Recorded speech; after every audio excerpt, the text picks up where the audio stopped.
इतिहास साक्षी है कि पुण्य भूमि भारत की गाथा भारत की अस्मिता, गौरव और राष्ट्रीय स्वाभिमान के लिए विदेशी आक्रांताओं से संघर्ष की महान गाथा है। बर्बर आक्रांताओं ने भारत की आत्मा पर चोट करने और भारत का अपमान करने के लिए हमारी संस्कृति और आस्था के केंद्रों को ध्वस्त किया। सोमनाथ, काशी, मथुरा और अयोध्या के मंदिरों का तोड़ा जाना आज भी भारत की स्मृतियों में जीवित है। सन 1528 में अयोध्या में भगवान श्री राम के मंदिर का मुगल आक्रांता बाबर द्वारा तोड़ा जाना ऐसी ही एक अक्षम्य घटना थी जिसने सीधे भारत के सम्मान और आत्मा पर चोट की थी। कारण साफ था, अयोध्या के श्री राम के मंदिर पर आक्रमण भारत की आत्मा पर आक्रमण था। जहां हर भारतीय के रोम रोम में राम बसते हैं, वह भारत यह अपमान कैसे सहता। राम मंदिर पर आक्रमण भारत को आहत कर गया था। विदेशी हमलावर अपनी बर्बरता दिखाते गए और भारत अपने आत्मगौरव को फिर से पाने के लिए संघर्ष करता रहा। भारत रामलला के जन्म स्थान पर बाबर के नाम पर बने एक ढांचे को देखता और उसे हटाने का संकल्प लेकर शक्ति संजोया करता।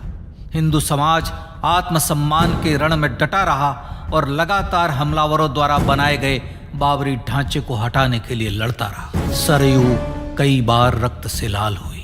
कभी स्थानीय शासकों ने तो कभी साधु संतों और राम भक्तों ने राम जन्मभूमि की मुक्ति के लिए अपने प्राणों की आहुति दी। 15 अगस्त 1947 को देश की आजादी के साथ सैकड़ों सालों से चले आ रहे इस संघर्ष में नई ऊर्जा और एक नया मोड़ आया। अचानक 23 दिसंबर 1949 को बाबरी ढांचे में श्री राम लला प्रकट हुए। हजारों राम भक्त दर्शन के लिए उमड़ पड़े। तत्कालीन प्रधानमंत्री पंडित जवाहरलाल नेहरू ने उत्तर प्रदेश सरकार को श्री राम लला को विवादित ढांचे से हटाने का आदेश दिया। उत्तर प्रदेश सरकार ने अयोध्या के कलेक्टर को यह काम दिया और यह निर्देश भी कि जरूरत पड़ने पर वे बल का प्रयोग भी करें। अयोध्या के कलेक्टर ने सरकार को उत्तर दिया कि यह नरसंहार के बिना संभव नहीं है और फिर भी वह ऐसा चाहती है तो किसी दूसरे कलेक्टर से यह काम करवा ले। परिणाम स्वरूप रामलला की मूर्ति वहीं विराजमान रही। विवादित ढांचे को बंद कर दिया गया। केवल पुजारी को सेवा अर्चना के लिए भीतर जाने की अनुमति थी। फिर भी राम भक्त विवादित ढांचे के बाहर से प्रभु श्री राम की आराधना करते रहे। भारत के हिंदू समाज के लिए चुनौतियां और बढ़ गई। मामला अदालत में गया। विपक्षी दलों द्वारा अदालत में भगवान श्री राम के अस्तित्व पर सवाल उठाए गए। उनके अयोध्या में ही जन्म लेने का प्रमाण मांगा गया। भारत का जनमानस अब आहत हो उठा था। आजाद भारत में भी हिंदू समाज को अपनी आस्था और श्रद्धा के लिए संघर्ष करना पड़ रहा था। चुनौतियों के इस समय में सन 1984 में विज्ञान भवन दिल्ली में विश्व हिंदू परिषद ने धर्म संसद का आयोजन किया। इस संसद में देश भर के संतों ने राम जन्मभूमि की मुक्ति के लिए आह्वान किया और राम जन्मभूमि मुक्ति यज्ञ समिति का गठन किया। धर्म संसद ने राम जन्मभूमि की मुक्ति और वहां भगवान श्री राम के भव्य मंदिर बनाने के भारत के जनमानस के संकल्प को फिर से दोहराया। विश्व हिंदू परिषद के नेतृत्व में मंदिर निर्माण के लिए पूरे देश में अभूतपूर्व आंदोलन की शुरुआत हुई। सन 1989 में विश्व हिंदू परिषद द्वारा गांव-गांव से रामशिला पूजन करके अयोध्या भेजी गई। 2,75,000 गांवों से रामशिलाएं अयोध्या पहुंची। भव्य राम मंदिर के शिलान्यास का निर्णय हुआ। पूज्य संत महात्माओं और हिंदू समाज के अन्य प्रमुख नेताओं के निर्णय के अनुसार अनुसूचित जाति के प्रमुख नेता श्री कामेश्वर चौपाल ने 9 नवंबर 1989 को मंदिर निर्माण का पहला पत्थर रखा। राम जन्मभूमि पर मंदिर निर्माण के लक्ष्य की पूर्ति के लिए सन 1990 में सोमनाथ से अयोध्या के लिए श्री लाल कृष्ण आडवाणी ने रथ यात्रा की शुरुआत की। देश में जन भावनाओं का ज्वार उमड़ने लगा। श्री लाल कृष्ण आडवाणी के रथ यात्रा के साथ साथ मंदिर के लिए जन समर्थन बढ़ने लगा और छद्म सेकुलरवाद बेनकाब होने लगा। इस जन आंदोलन को रोकने की तमाम कोशिशें हुई पर सब व्यर्थ हुई। विश्व हिंदू परिषद ने देशवासियों से अयोध्या में जन्मभूमि पर मंदिर निर्माण के लिए 30 अक्टूबर और 1 नवंबर 1990 को कार सेवा का आह्वान किया। परिणाम स्वरूप लाखों राम भक्त कार सेवा के लिए देश के कोने कोने से अयोध्या आए।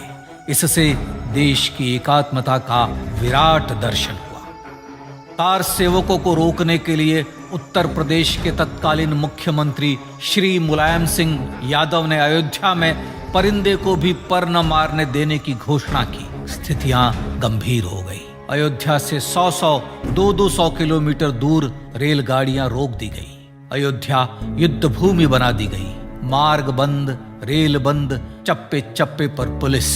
अयोध्या सैनिक छावनी में बदल गई। राम के गीत गाते, होठों पर हंसी और पांव में छाले लिए राम काज के लिए राम भक्त देश विदेश से अयोध्या पहुंच ही गए। कार सेवकों पर गोलियां चली। अनेक कार सेवक शहीद हुए। आजाद भारत में जन्मभूमि पर राम मंदिर के लिए कार सेवकों ने फिर एक बार अपना बलिदान दिया, पर कार सेवकों ने विवादित ढांचे पर भगवा फहरा ही दिया और इस तरह कार सेवा सफल हुई। श्री राम जन्मभूमि आंदोलन ने भारत की सुप्त आत्मा को झकझोर कर जगा दिया था। विश्व हिंदू परिषद ने फिर एक बार 6 दिसंबर 1992 को कार सेवा का आह्वान किया। राम भक्तों को कार सेवा करने देने के लिए अदालत में प्रार्थना की गई, पर अदालत ने कोई निर्णय नहीं दिया। परिणाम स्वरूप बौद्ध, जैन, सिख, स्वामीनारायण संप्रदाय, गायत्री परिवार, हर पंथ मत विचार के हिंदू एकत्र हो गए। छूत अछूत का भेद मिटा, जाति की पहचान मिटी। हम सब हिंदू, हम सब सिंधु बन गए। राम सिंधु में ज्वार उठा और देखते ही देखते 6 दिसंबर 1992 को श्री राम जन्मभूमि से बाबरी ढांचा सदा के लिए हट गया।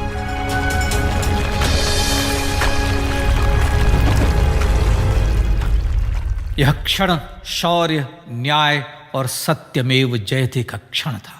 यह तो धर्मस्ततो जय का क्षण था।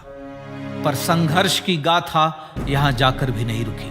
छद्म सेकुलरवादियों द्वारा भारत और भगवान श्री राम के इतिहास को झुठलाने के लिए अदालतों में चुनौतियों का सिलसिला चलता रहा, जो 1950 से चल रहा था। पर सत्य को तो जीतना ही था।